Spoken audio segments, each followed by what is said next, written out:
Hi guys, welcome to a new video. I'm on the pergola roof here, just sorting out these buttons that you put on. Now, basically it's a piece of ringed foam with a plastic cover. It goes on like so, like that, and then you've got a screw. Now, a word of warning with these packs that you get, these screws shear off like nothing I've ever seen before. They are a piece of cheap crap. So when you're drilling these, you need to be really careful, take it slow, don't put a lot of power on, and you need to put a lot of downward pressure on, because if you don't, they'll slip out and shear off the heads with your screw bit, and it's a pain in the butt getting them out once you've put them in. So I'm just going to do this one over here. This will be the last one I'm putting on. I think we've got enough on to keep the pergola roof intact. And this is, and then all I've got to do is sort out the side flashing and probably get a guttering system installed on this side near the garage. And that's it really. But it's looking not too bad.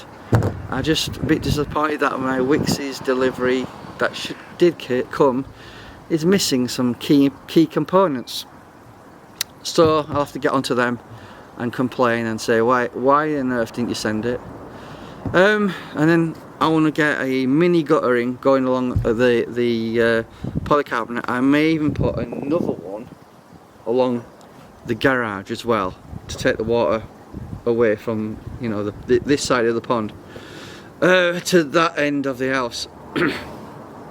Anyway, without further ado, let's get that done, and you know, I'll show you the roof when I've finished. Okay, so X marks the spot.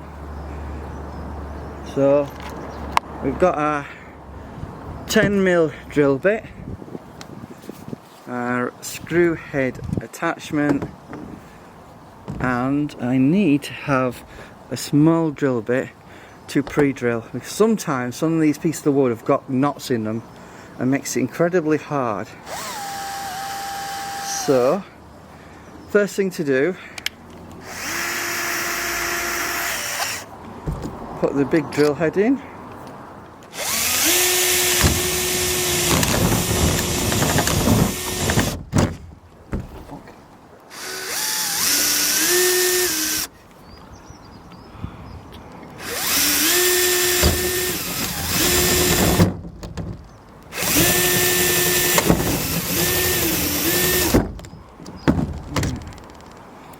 Damn it, I've missed the bloody wood, haven't I? So I made a cock up there. It would appear that I've missed the wood a little bit. So what I'm going to do is we're going to fill that void with silicone. So I'll be back in a moment. So unfortunately I made a bit of a mistake here. As you can see, I put a bit of silicone there because I've actually drilled through but just missed the wood for some reason. Don't know how that happened, but it's one of those things. So I filled the void with silicone. I put a bit of sellotape underneath to hold it in place, and then all I'm going to do next is pre-drill the hole that I've made a bit more over that way so it hits the wood. So what we'll just do is do that. It should hit the wood now.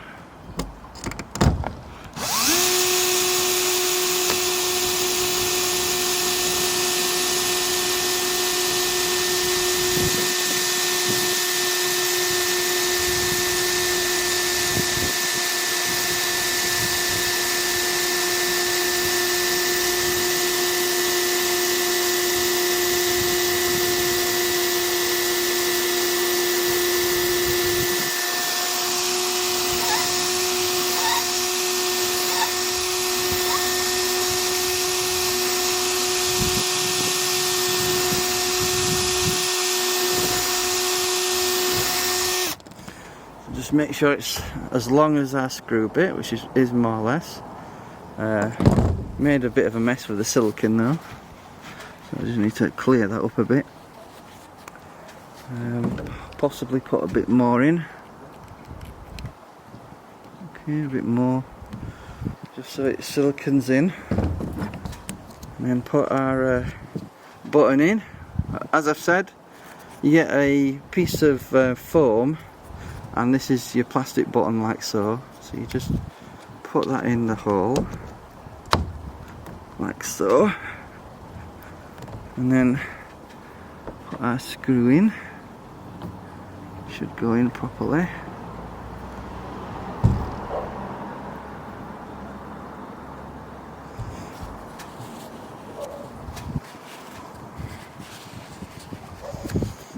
So we want to attach our screw head on.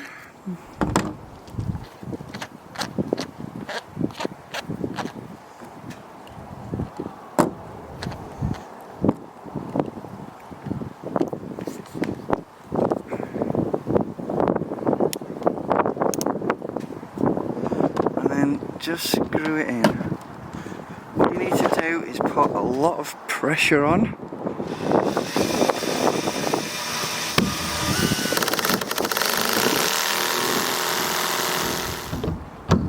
On. And then change it back. We don't want it slipping.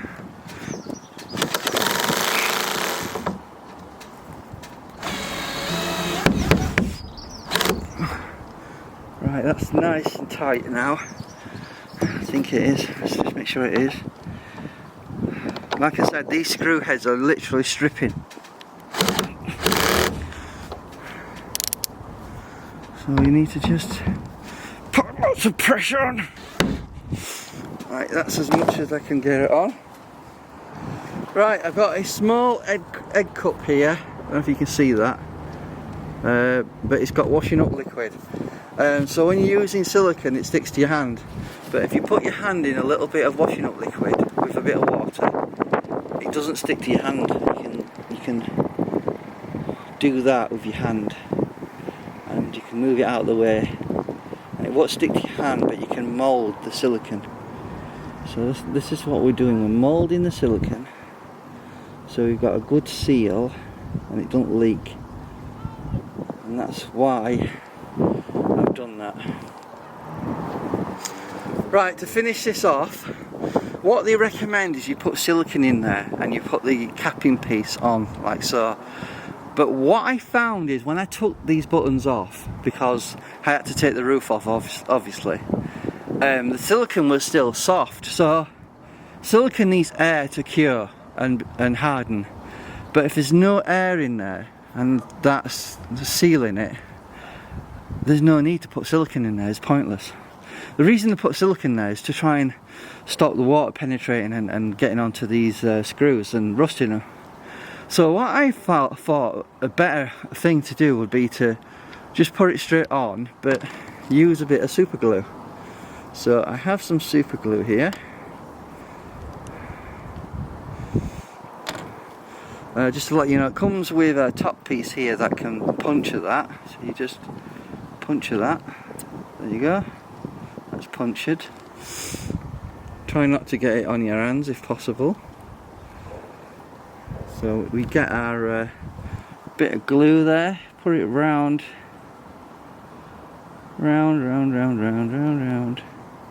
just so it goes on, and then just stick that on top. It should stick.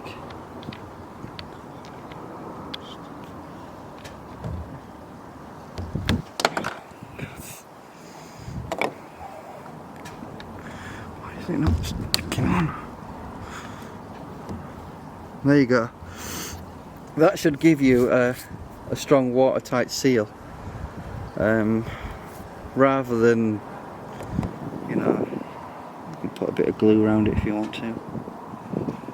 That'll give you a strong seal rather than using silicone, because I think silicone just doesn't seal. Super glue will. So that's basically our button finished. And I've just got to do all the other ones really, and I'll see you when I've got that finished. Right guys, so I have been to the local hardware store and picked up a few things, and I just wanted to show you what those things would be for the pergola pond behind me. So what we have is we have some U profiles for the polycarbonate sheet. So basically, I don't know if you can see that, but there's a slight, I don't know if you can see that in the video, there's a slight edge to it to allow drips to go down, and the holes there are to allow water to escape. And I thought that would be a better idea to put that on the back wall facing the garage to allow water to escape, as well as give me enough room to put a guttering system. So instead of using the F profile, let's just have a look. As you can see, it's a lot longer. You see that, guys, for the polycarbonate sheet. I'll probably utilise these for the sides, but not the back, where we're going to put a guttering system. So I went to, obviously, just to let you know where I got the U profile from Selco, and it was quite expensive for two pieces, which are 2 meters long, which I think it works out about 15 quid. So I went to B&Q and got hold of some guttering. This is the small 76mm version you can get, which I'll put directly under the U profile. So I think these were about $6.50 each, which isn't that bad price wise. If you look online, you'll know how much guttering costs. And then I've got lots of various bits and bobs, you know. So I've got an end piece, which is a rubber seal on there. I don't know if you can see that. We've got a union to connect two the guttering pipes together. Lots of clips, and also a bend. And I'm thinking what we could do is bend it like that, and it can go towards the garage.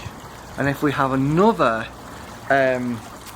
guttering system running along, it'll drop water into that guttering and go along there. We can put a pipe that will just disperse it down there. So I think that's what we've got today. So I'll put this up and I'll show you the finished article when I've got it done, so you can see the finished product. Okay. So guys, I thought I'd just show you the guttering system I've installed. So this is the end piece at the far corner, and it runs all the way down there and actually runs onto the roof. So if you can just zoom in there, hopefully you can see there, it's going to run off to the roof. So what I want to do is test this out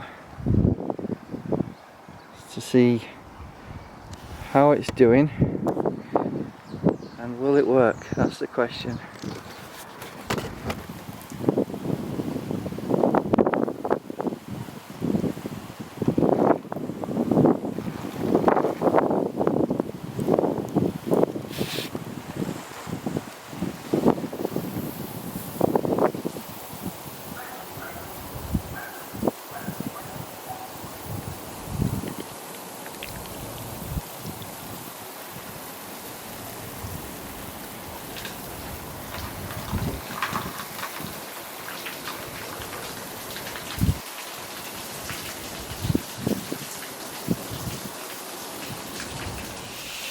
So basically we're getting the water coming down here, but that's we're managing to contain all the water. I'm not getting any in the pond at all. It's dry, bone dry. So I'm really pleased with that, actually. Let me know in the comments what you think.